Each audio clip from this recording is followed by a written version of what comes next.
નમસ્કાર મિત્રો, આરસેમ ગુજરાતની યુટ્યુબ ચેનલમાં હાર્દિક સ્વાગત છે. મિત્રો, વાત કરીએ તો મોટા અને અગત્યના સમાચાર સામે આવી રહ્યા છે.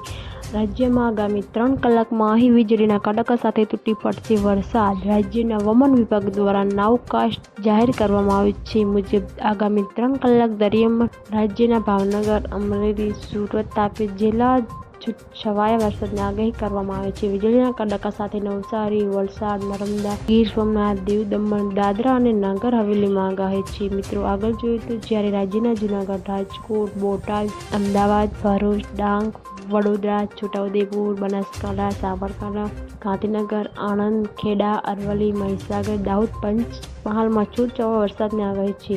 રાજ્યમાં આજે પણ વરસાદની 2% ઘટ છે. ઉત્તર ગુજરાત તરફ સાયક્લોનિક સર્ક્યુલેશન સિસ્ટમ સક્રિય થઈ છે, જેના કારણે આજે અમદાવાદ ભારે વરસાદની આગાહી કરવામાં આવી છે. આગામી 5 દિવસમાં દરમિયાન માછીમારોને દરિયો ન ખેડવા વિભાગે સૂચના આપી છે. હવામાન વિભાગે કહ્યું કે પવનની ગતિ 35 થી 45 કિમી આસપાસ રહેશે. રાજ્યમાં હજુ પણ વરસાદની 2% ઘટ છે. હવામાન વિભાગે એલર્ટ જાહેર કર્યું છે. ગુજરાતના 6 જિલ્લામાં આજે ગાજવીજ સાથે ભારે વરસાદનું હવામાન વિભાગે એલર્ટ જાહેર કર્યું છે. દક્ષિણ ગુજરાત અને સંઘ પ્રદેશમાં આજે ભારે વરસાદ વરસી શકે છે. દક્ષિણ ગુજરાતના ભરૂચ, સુરત, તાપી, નવસારી, ડાંગ અને દમણ વરસાદમાં આજે ગાજવીજ સાથે ભારે વરસાદની વરસી શકે છે. અન્ય જિલ્લામાં સામાન્ય વરસાદની હવામાન વિભાગની આગાહી છે. સંઘ પ્રદેશ, દમણ અને દાદરા નગર હવેલીમાં પણ ભારે વરસાદનું યલો એલર્ટ તો દીવમાં સામાન્ય વરસાદની હવામાન વિભાગે ગતિ રહેશે.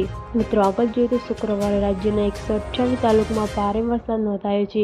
નવસારીના ગણદેવીની સૌથી વધુ 4 ઇંચ વરસાદ નોંધાયો. ચીખલી, વખરા અને વલભીપુરમાં 8 ઇંચથી વધુ વરસાદ ખાબક્યો છે.